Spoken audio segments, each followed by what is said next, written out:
అదును దొరికితే భారత్తో కయ్యానికి ఎప్పుడూ సిద్ధంగా ఉండే చైనా రాజకీయ ఆర్థిక సంక్షోభాలతో కుదేలై ప్రస్తుతానికి మౌనంగా ఉన్న పాకిస్తాన్ది అదే వంకర బుద్ధి. రష్యా ఉక్రెయిన్ యుద్ధం, ఇజ్రాయెల్ హమాస్ పోరాటంతో ప్రపంచవ్యాప్తంగా మారుతున్న పరిణామాలు. ఇన్ని సవాళ్ల మధ్య రక్షణ రంగంలో భారత్ కీలక విజయాన్ని సాధించింది. బహుళ వార్ హెడ్లను మోసుకెళ్లే అగ్ని-5 క్షిపణిని విజయవంతంగా పరీక్షించింది. మిషన్ దివ్యాస్త్ర పేరుతో చేపట్టిన ఈ ప్రాజెక్టులో పలు అగ్రరాజ్యాలకు మాత్రమే సొంతమైన MIRV పరిజ్ఞానాన్ని వినియోగించడం విశేషం. మరి ఏమిటి ఈ క్షిపణి? దీని ప్రత్యేకతలేమిటి? MIRV సాంకేతికత మనకెలా సొంతమైంది? అగ్ని-5 ద్వారా చైనాకు ఏ విధంగా సవాల్ విసరవచ్చు?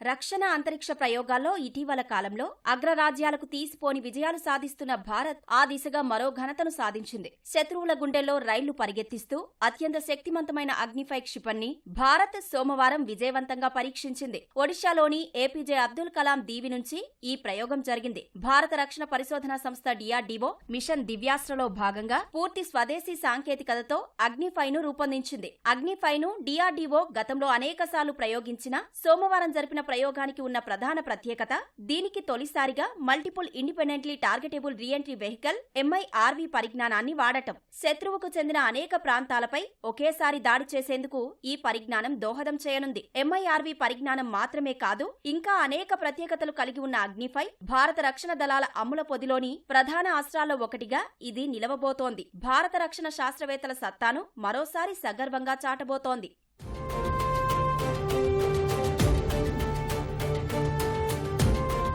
ఇవాళ ఇండియన్ డిఫెన్స్ కేపబిలిటీకి, స్ట్రాటజిక్ కేపబిలిటీకి పర్వదినం అని మనం చెప్పుకోవచ్చు. MIRV అగ్ని-5 MIRV అంటే ఏంటి? నార్మల్గా ఒక బ్యాలిస్టిక్ మిసైల్ని మనం పంపిస్తే దానికి ఒకటే వార్ హెడ్ ఉంటుంది అండ్ అది ఒకటే టార్గెట్ని హిట్ చేయగలుగుతుంది. అగ్ని-5లో ఉండే MIRV టెక్నాలజీని యూజ్ చేస్తే ఒకటే బ్యాలిస్టిక్ మిసైల్ని మనం లాంచ్ చేసి 10 నుండి 12 టార్గెట్ల వరకు ఏవైతే స్ప్రెడ్ అవుట్ అయి ఉన్నాయో మనం ఒకటే లాంచ్తో మనం ఆ టార్గెట్స్ని చేరుకోగలుగుతాం. దీంతో అడ్వాంటేజ్ మనకు చేకూరేది ఏంటంటే ఇండియా లాంటి కంట్రీకి ఫస్ట్ స్ట్రైక్ కేపబిలిటీ. మనకు ఒక దేశంతో వైరం ఉంటే ఒక న్యూక్లియర్ లెవెల్కి ఎస్కలేట్ అవితే దాంట్లో మన ఫస్ట్ స్ట్రైక్ కేపబిలిటీ దీంతో చాలా చాలా పెరుగుతుందండి. అగ్ని-5 కోసం వినియోగించిన MIRV పరిజ్ఞానం ప్రపంచంలో America, China, Russia, France, Britain వద్ద మాత్రమే అందుబాటులో ఉంది. DRDO కూడా అగ్ని-5లో వినియోగించేందుకు ఈ సాంకేతికతను అభివృద్ధి చేసింది. ఈ పరిజ్ఞానంతో క్షిపణి ప్రయోగాన్ని విజయవంతంగా నిర్వహించి భారత్ కూడా అగ్రదేశాల సరసన చేరింది. ఈ పరిజ్ఞానానికి అనేక ప్రత్యేకతలు ఉన్నాయి. సాధారణంగా ఒక క్షిపణి తన వార్ హెడ్ తో ఒక లక్ష్యంపై మాత్రమే దాడి చేస్తుంది. MIRV పరిజ్ఞానంతో ఒకే క్షిపణిలో అనేక వార్ హెడ్లను అమర్చవచ్చు. లక్ష్యానికి దగ్గరయ్యే కొద్దీ అవి ప్రధాన అస్త్రం నుంచి విడిపోతాయి. ఆ తర్వాత స్వతంత్రంగా వ్యవహరించే సామర్థ్యం కలిగి ఉంటాయి. విభిన్న వేగాల్లో విభిన్న దిక్కుల్లో ప్రయాణించగలవు. వాటి ద్వారా ఏకకాలంలో అనేక లక్ష్యాలపై దాడి చేయవచ్చు. లక్ష్యంగా ఎంచుకున్న ప్రదేశాల మధ్య దూరం వందల కిలోమీటర్లు ఉన్నా వాటిని ఛేదించడంలో ఎలాంటి సమస్య ఉండదు. 4 నుంచి 12 వార్ హెడ్లను మోసుకు వెళ్లేలా అగ్ని-5ను రూపొందిస్తామని గతంలో DRDO తెలిపింది.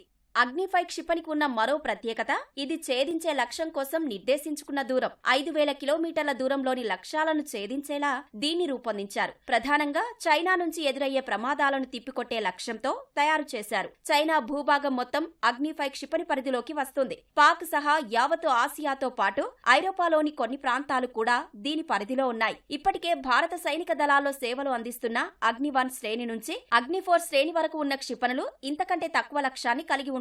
ఇవి 700 నుంచి 3500 కిలోమీటర్ల దూరంలోని లక్ష్యాలను మాత్రమే ఛేదించగలవు. అగ్ని-5 ఖండాంతర క్షిపణి అణ్వస్త్రాన్ని కూడా మోసుకు వెళ్లగలదు. లక్ష్యాలను అత్యంత ఖచ్చితత్వంతో పూర్తి చేసేలా ఈ క్షిపణిని తీర్చిదిద్దారు.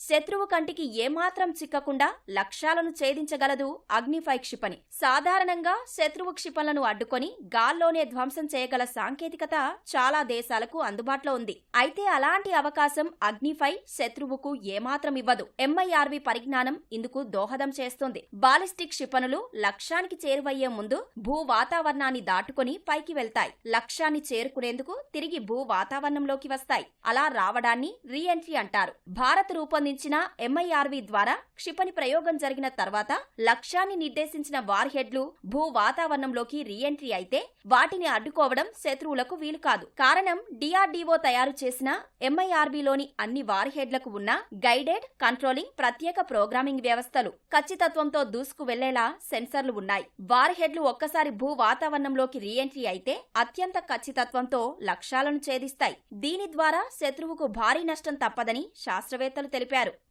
దీంట్లో ఏంటంటే లేజర్ గైడెడ్ నేవల్ సిస్టమ్ ఏదైతే లేజర్ రింగ్ గైరోసెంట్రిక్ నావిగేషన్ సిస్టమ్ ఏదైతే ఉన్నదో దానివల్ల ఏదైతే అక్యురసీ టార్గెట్ మీద ఏదైతే మనం అటాక్ చేయదలుచుకుంటామో దాని అక్యురసీ లెవెల్ చాలా హై డిగ్రీ ఆఫ్ అక్యురసీ ఉంది.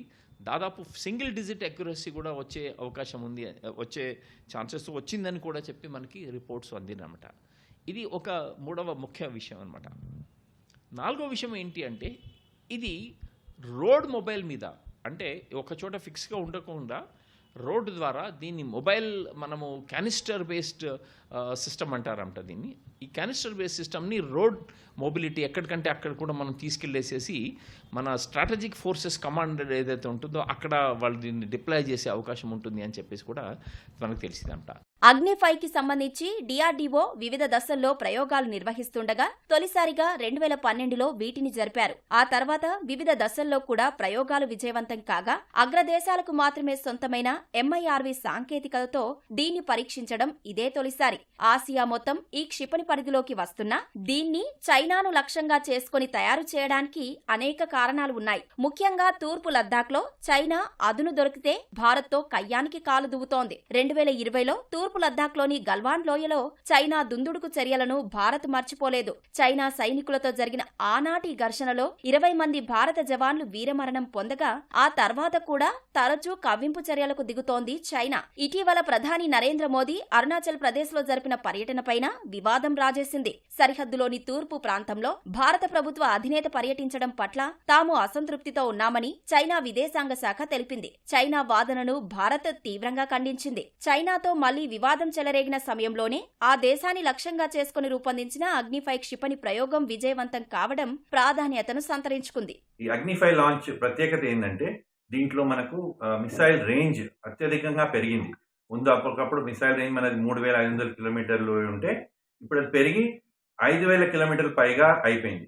దీని ఇంపాక్ట్ ఏముంటుందంటే చైనాలో ఉండే ప్రత్యేక టార్గెట్స్ ఏవైతే ఉండేదో ఎస్పెషల్లీ ఎకనామిక్ సెంటర్స్ అవన్నీ చైనా ఈస్టర్న్ సైడ్లో ఉండేది, తూర్పు దిక్కు ఉండేది. అయితే అవన్నీ ఇప్పుడు మన రేంజ్లో వచ్చేసినాయి అనమాట.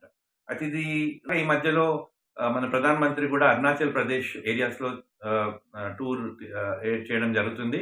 ఒక మెసేజ్ ఇవ్వడం జరుగుతుంది చైనాకి. ఏమనంటే ఒకప్పుడు 65-71 అప్పుడు యుద్ధాలు అయినప్పుడు అటు సైడ్ మనము బార్డర్ ఏరియాస్ ఇన్ఫ్రాస్ట్రక్చర్ కావాలని మనము సరిగా చేసుకోలేదు కొన్ని కారణాల వల్ల. ఇప్పుడు మనం ఆ ఇన్ఫ్రాస్ట్రక్చర్ స్ట్రాంగ్గా చేసుకొని సొరంగాలు కట్టుకొని చైనాని మన రీచ్లో తీసుకొస్తున్నాము. దాంతో వాళ్ళకు కొంచెము ఒక హెచ్చరికగా ఉంటుంది. అండ్ దీంతో మనము ఇంటర్నేషనల్ స్టేజ్లో కూడా ధైర్యంగా ఎదుర్కొనే శక్తి వస్తుంది. భారత్ రూపొందించిన అగ్నిఫై క్షిపణి తమను ప్రధానంగా లక్ష్యంగా చేసుకుని రూపొందించినదే కావడంతో చైనా ఈ ప్రయోగ కదలికలను గత కొంతకాలంగా దొంగచాటుగా గమనిస్తోంది. క్షిపణి ప్రయోగాలకు ముందు హెచ్చరిక సూచి అయిన నోటీస్ టు ఎయిర్ మిషన్ ను భారత్ మార్చి 7న జారీ చేసింది. అంతకు ముందు నుంచే అప్రమత్తమైన చైనా తమ నిఘా నౌక షియాంగ్ యంగ్ హాంగ్ 01 ను రంగంలోకి దింపింది. ఫిబ్రవరి 23న చైనాలోని క్వాంగ్డౌ నుంచి బయలుదేరిన ఈ నౌక అగ్నిఫై ప్రయోగానికి ఒకరోజు ముందు బంగాళాఖాతంలోకి ప్రవేశించింది. ఈ నౌకలో అగ్నిఫై పరీక్షను పూర్తిగా గమనించి రేంజీ సామర్థ్యాన్ని అంచనా వేసుకునే సాంకేతికత అందుబాటులో ఉందనే అంచనా ఉంది. కానీ చైనా మాత్రం ఎప్పటిలాగానే తన బుకాయింపులను కొనసాగిస్తూ ఇది పరిశోధక నౌక అని అంటోంది. 2022 నవంబర్లో కూడా అగ్నిఫై ప్రయోగానికి ప్రణాళిక రచించిన సమయంలో ఓ చైనా నౌక హిందూ మహాసముద్రంలో ప్రత్యక్షమైంది. ఆ తర్వాత మరోసారి భారత్ క్షిపణి ప్రయోగానికి ఏర్పాట్లు చేయగా ఆ దేశ నౌక మళ్లీ కనిపించింది. కనిపించింది. కయ్యాలమారి చైనాను లక్ష్యంగా చేసుకుని అగ్ని-5 క్షిపణిని రూపొందించిన దాయాది పాకిస్తాన్కు కూడా దీని ద్వారా హెచ్చరికలు పంపినట్లే అని రక్షణ రంగ నిపుణులు భావిస్తున్నారు. పాక్ కూడా ఈ క్షిపణి పరిధిలో ఉంది. రాజకీయ, ఆర్థిక సంక్షోభాలతో కుదేలై భారత్ పట్ల పాక్ ప్రస్తుతం కవ్వింపు చర్యలకు స్వస్తి పలికింది. అంతర్గత సమస్యలను పరిష్కరించుకోవడానికే ఆ దేశానికి సమయం చిక్కడం లేదు. అయితే నిలువెల్లా కుటిల బుద్ధిని కలిగిన పాక్ పరిస్థితులు అనుకూలిస్తే ఎప్పుడైనా భారత్ మీద కుట్రలకు తెరతీయవచ్చు. ఇక ప్రపంచంలో చూస్తే గత 2-3 ఏళ్లుగా అశాంతియుత పరిస్థితులు నెలకొన్నాయి. రష్యా ఉక్రెయిన్ యుద్ధంతో పాటు హమాస్ గాజా పోరాటాలు ఎప్పుడు అంతమవుతాయో తెలియని పరిస్థితి. రక్షణ పరంగా ఇలా అన్నింటా సవాలు నెలకొన్న వేళ MIRV పరిజ్ఞానంతో జరిపిన అగ్ని-5 ప్రయోగాన్ని విజయవంతంగా నిర్వహించడం ఆయుధ సంపత్తిని పటిష్టం చేసుకునే భారత్ వేసిన ఓ పెద్ద ముందడిగే. మిగతా దశ ప్రయోగాలు కూడా విజయవంతంగా పూర్తి చేసుకుని ఈ క్షిపణి సైనిక దళాలకు అందుబాటులోకి వస్తే ఇది నిజంగా ఓ దివ్యాస్త్రమై నిల్వనుంది.